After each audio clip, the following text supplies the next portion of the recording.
We're on Main Street in downtown Hannibal in front of the Hannibal Arts Council, where they are getting ready for one of the city's busiest weekends of the year, the Autumn Historic Folklife Festival. We're hanging out at the Hannibal Arts Council with Michael Gaines, the Executive Director of the Hannibal Arts Council. A busy time of the year for you, Michael. It is, most definitely, but it's a good week, actually. We planned ahead, so we have all of our volunteer slots filled for the year, which is rare. Our map was done 3 weeks ago, and so it's going pretty smoothly, but still busy. Well, the Autumn Historic Folklife Festival, that's something you got to plan ahead for. I mean, you guys plan for this all year, really. Yeah, we kind of start the week after and then take a little bit of break, but come January, we start, the exhibitor applications go out January, February, and we start filling those slots. So for those that maybe are new to the area and don't know what Folklife Festival is, I mean, I think everybody that lives here does, but for people that are new, describe it.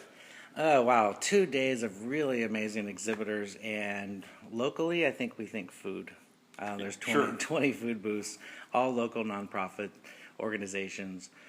So food is like we talk about eating our way down Main Street. So that's a good thing. Good entertainment, children's area, good, apple cider, root beer, coffee, beer and wine sales. So it's a full weekend. I know that you're going to be celebrating 40 years real soon for the Folklife Festival. And I wasn't around 40 years ago, and you weren't involved with it 40 years ago. But I imagine you probably do have a few people that were there from the beginning. We actually do. Local people like Mary Zeiger, Beth Caldwell, the Dam Horse, who come from Quincy, who have Iowa Street Originals, have been involved in, as long as I've been here, and that's been 22 years. So I know that there are artisans that have done essentially every year. Have they ever told you how they came up with this idea to put the Folklife Festival on? Well, I read the notes from the very beginning when it was just like a block long, and the Arts Council did everything, the food, the drink, got the exhibitors. Really just a celebration of the kind of Hannibal's downtown being the 1800s. Just want to create an event that celebrated that.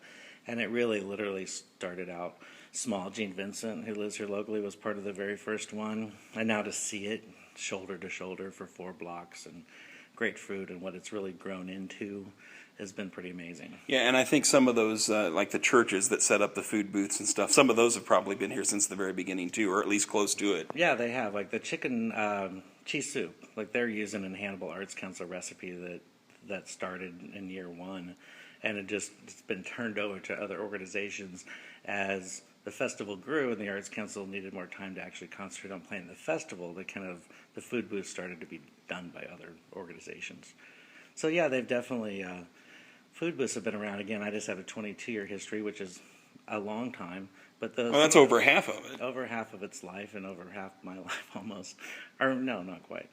But those food booths definitely, they have been around, and it's really amazing fundraiser. Like we really estimate that between $90,000 and $100,000 is raised by those organizations based on the Arts Council gets 10% of sales.